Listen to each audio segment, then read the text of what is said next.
You hear a jolly tune being whistled as a Minecraft version of me travels across the blocky terrain and enters an easily accessible cave. I stroll down into the darkness, placing torches as I do, and find a copious amount of iron ore. I pull out my iron pickaxe, or my pickaxe, and tap the block 3 times, causing it to turn into a magically floating block that gets sucked into my person. You see me blink twice in real life. Now that I think about it, where does that block even go? You see my Minecraft character look down at himself. I mean, I don't have a backpack or pockets. I shake my head IRL and try to think about it. Minecraft me goes back to mining the rest of the iron ore, and I tap the next block with my iron pickaxe. I then stroll back out of the cave to my conveniently placed furnace and chuck the magically floating blocks in it from some unknown location on my person. You hear the sound of a kitchen timer tick for a little while before a bell goes off. I pull my pristine loaf of iron out of the oven and toss it onto the crafting table. I then do that for like 4 more times. I then arrange my 5 loaves of iron on the table and stare at them for a minute. Then I smack them. And just like that, I made myself a helmet. Yay! The only trouble is if you want to make a helmet not in Minecraft, it takes a bit more time, work, and money. Unfortunately, I did not have any conveniently located caves around, so I had to travel to my mechanical steed. It's the newest model called a car. To the distant biome of the Home Depot, where I was unable to procure iron, but I did manage to obtain sheet metal and the wire of chicken. These, however, to my slight disappointment, did not turn into magically floating blocks upon my acquisition of them. I then carried them back to my home by non-mysterious means within my car, and then laid them upon my crafting table, also called the floor. I tried smacking them, but for some reason the method didn't work, so I had to resort to a more primitive process that abides by an outdated and long-forgotten rules called science. The trouble with science is it's outrageously inefficient and requires not only that the materials have to proper shapes and are shaped time-consumingly, but it also demands that one utilize things such as measurements. So I had to go out and do all this work to actually make a, paper template, and that took over like 5 hours. Mutters something about this all being unacceptable. Here's a picture of my template, which I did end up coloring, because, a friend of mine once recently made her own paper helmet, and I couldn't pass up the chance to, best her. There it is. Look at that paper helmet. Furthermore, even after creating the template, the godforsaken laws of science demanded I go through the trouble of cutting it out of metal and the wire, and that's chickeny, thrice over before I could even begin the assembly. And then I had to use a strange tool called a drill to puncture an untold number of holes in the sheet metal. And then I had to use wire to stretch all the pieces together before attaching the 3rd layer. All told, the process was far too time-consuming, taking more than 10 hours of my time. Nevertheless, despite working with such rudimentary processes, the general form was to my satisfaction. However, the touch-ups, those were excruciating. See, in the greater realm of Minecraft, I have no such need for things as touch-ups, as the metal never causes me to take any damage when it's placed upon my head, nor is it the case that any deformities or further steps are needed to perfect the product. I simply smack the arranged materials and the metal is perfectly formed. However, since the wholesome ways of Minecraft could not seem to make themselves available to me, I once again had to stoop to that wretched occult practice of science.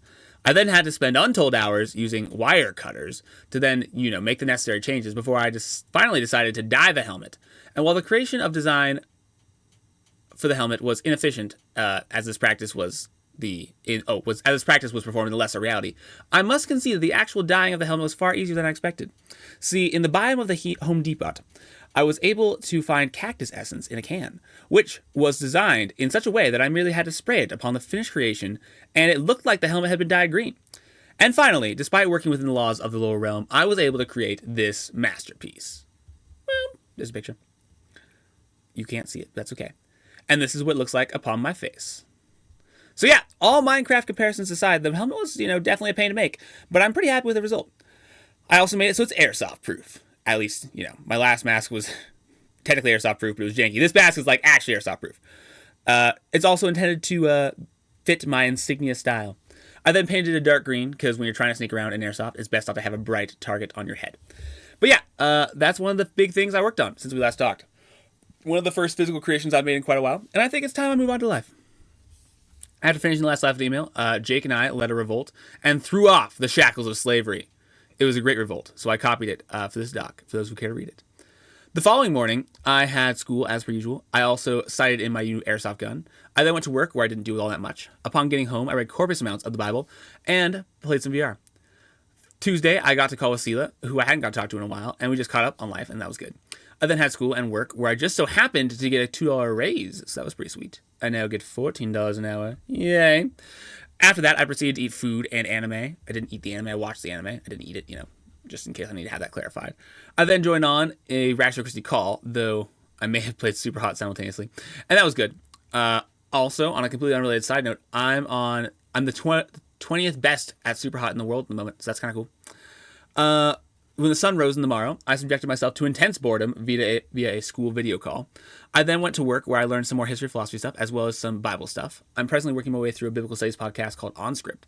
And then upon arriving home, I went to youth group, which was average, before doing a lot of Bible reading once again, and then resting my head upon a pillow and relinquishing my consciousness and awareness of my person. Albert the Great thought that our consciousness was always present to us, but we didn't have the ability to recognize it in such cases as sleep. So, yeah, it's like an object we have to focus our consciousness upon. Kind of like how there's like light in space, but you don't like notice it until there's an object for it to bounce off of. I don't know. It was a pretty nifty idea. I wonder if that's how it works with sleep. Anyway, moving on. Next day, work and all. I studied for my upcoming math exam and then did more Bible reading and watched some more anime and did VR.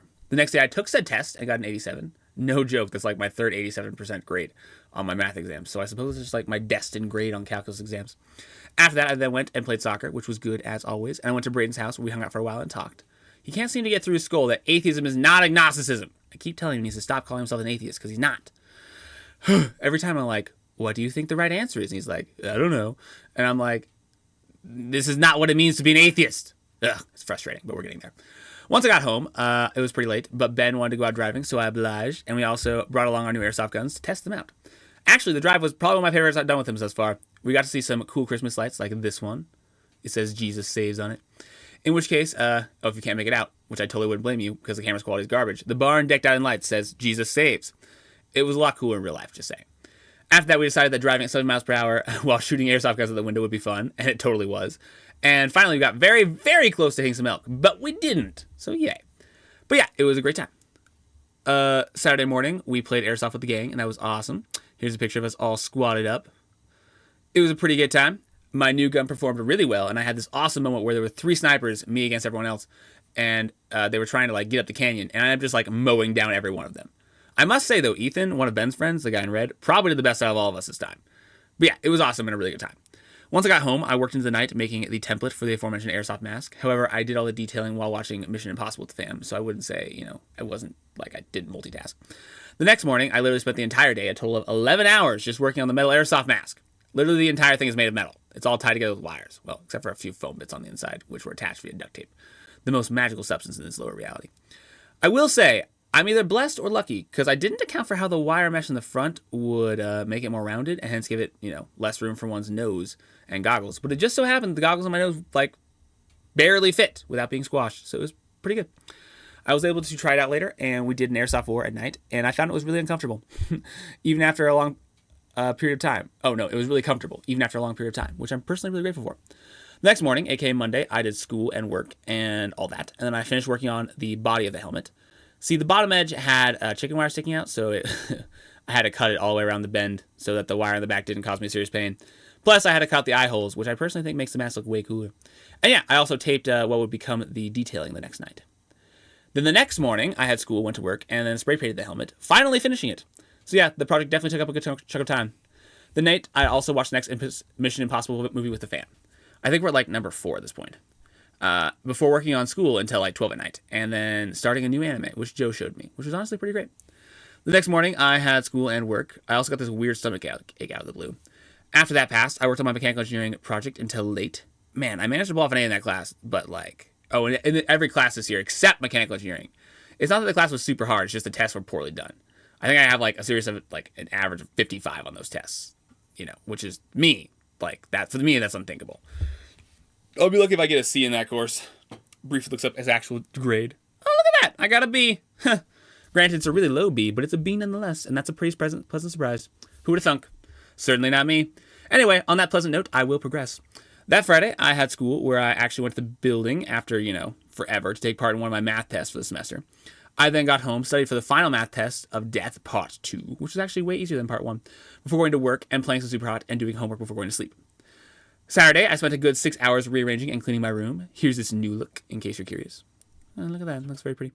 Honestly, it was totally worth my time because, now it no longer feels like there's untoward holds of dust bunnies beneath all my furniture. Plus, my room just feels more spacious and all my cupboards are way better organized. I actually have places to put things now. So yeah, that was a good change, but an exhausting one. Afterward, I just chilled and spent my time watching anime, playing VR, and brainstorming for Christmas gifts.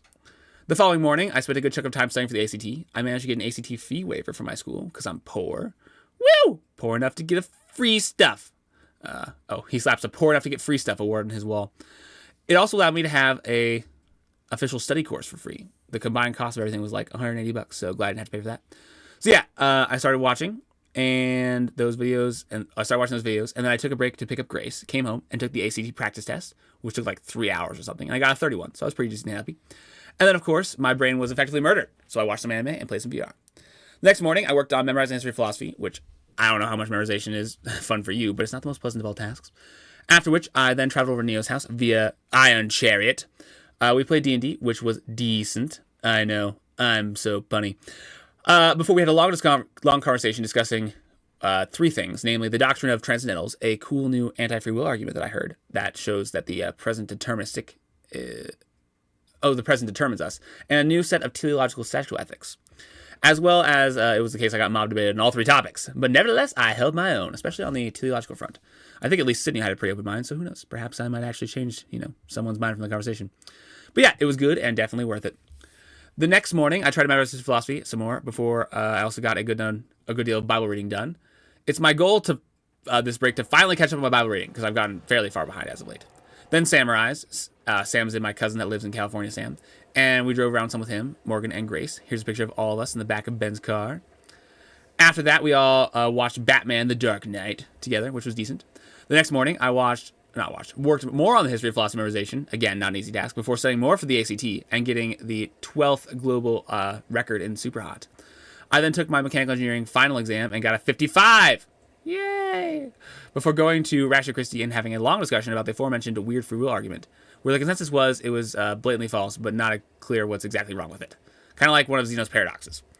And then we got to talking about orthodoxy, and we decided we have really no good reason to not be orthodox. So fair warning, all of you, the weather forecast shows a slight chance of conversion on the horizon.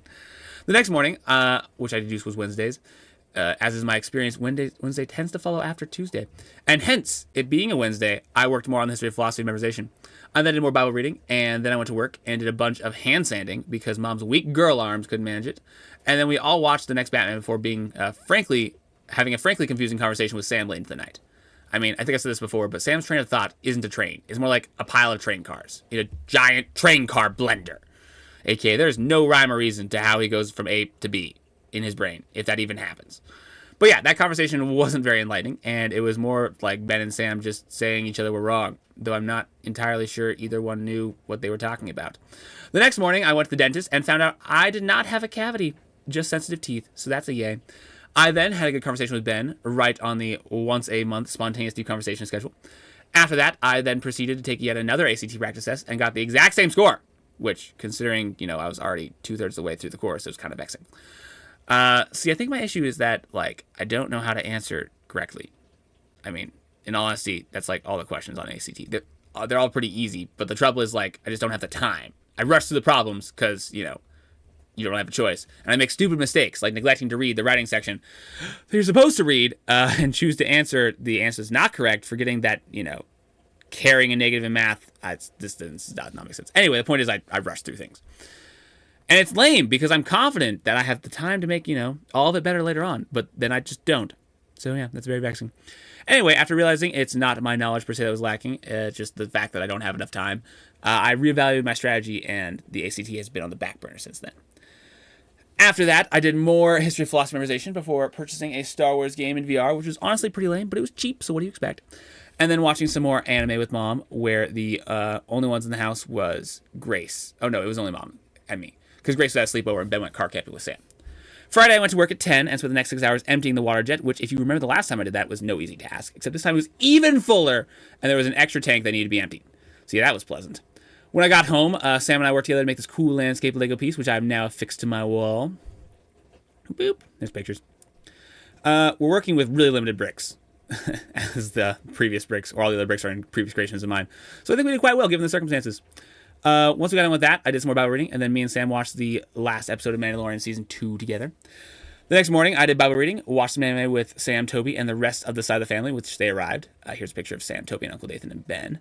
And then we all discussed what we wanted to do, and ended up just driving around and stuff until midnight. The next morning, Sam joined me for D&D, and did surprisingly well. He's actually really good at acting. And then all of us squatted up to get airsoft guns from Noah, deep voice Noah, before meeting up with Joe and Zach, who had spontaneously been invited to go play airsoft all night.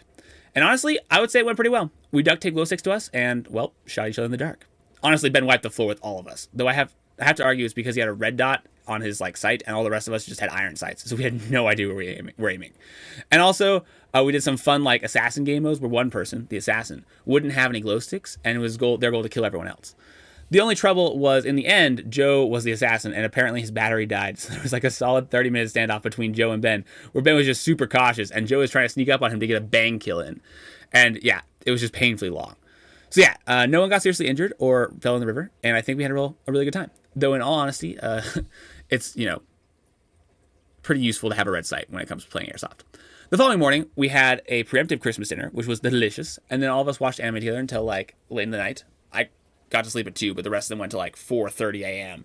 The following day, we got pizza, watched some more anime together, went driving in Ben's car to return the airsoft guns to Noah, did a mini Nerf war at CSU, but it got cold and dark really quick, before finally rounding out the night playing Starvio together. We did pretty well until this one player killer murdered us. But we reincarnated ourselves and murdered him back, so at least we got revenge. And then, this morning, I woke up, the cousins departed, and I spent the rest of the day writing a Slack email until Ben and I played some more Starvio. And yeah, there you have it, yet another episode of The Life of Alex Treat. Oh, and I almost forgot, gives you a fourth of a cookie. Have a Merry Christmas.